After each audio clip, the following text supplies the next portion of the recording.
আপনারা দেখতেই পাচ্ছেন আমি এক অসহায় ভাইয়ের কাছে আসছি। আসার কারণে আমার কি জন্য যে দাঁড় করলো, কি জন্য যে আমার সাথে কথা বলবো, সেই বিষয় নিয়ে আমি কথাটা শুনিয়ে তোমার কাছে তুলে ধরবো। আসসালামু আলাইকুম ভাই। ওয়ালাইকুম আসসালাম। আমার কি জন্য দাঁড় করছেন আপনার সাথে, আমার সাথে কথা বলার জন্য? অসহায় এতিম, খাবার পাই না, ভাইবের পাই না, মাইসের মাটির থাকি, ঘর নাই বাড়ি নাই, খুবই কষ্ট। হ্যাঁ সরকারি একটা ঘর দিলে আমার ভবিষ্যৎ হইবে, বিয়ে টিয়ে হইবে, হ্যাঁ।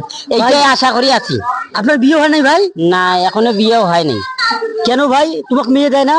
মেয়ে দিয়ে না, ঘর নাই বাড়ি নাই, টাকা পয়সা নাই, খুবই গরিব। হ্যাঁ। দিন আনি খাই, বাপের ভাই খাই, বাপের বয়স হয়ে গেছে 90, বাপ বাঁচি থাকবে না, যে কদিন আছে এই কদিন বেঁচে খোয়াই।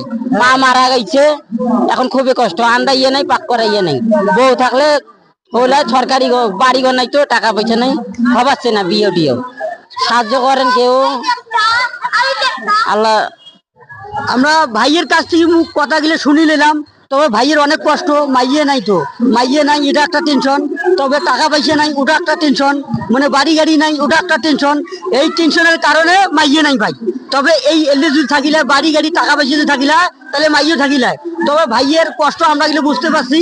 তবে এই ভাইয়ের যদি কষ্ট যদি দূর করতে চান, তাহলে আমাদের যে এলাকার ভাই ভাগি, এই ভাইক যদি কোনো মেয়ে যদি পছন্দ করে থাকেন, তাহলে ভাইটাকে আমার যদি বিয়ে করেন, তাহলে আমাদের অনেক ভালো হবে। কেন, এই ছোট ব্যবসা দিয়ে কিন্তু করি খুঁজবে, কিন্তু এই ছোট ব্যবসা কিন্তু অবহেলা করেন না।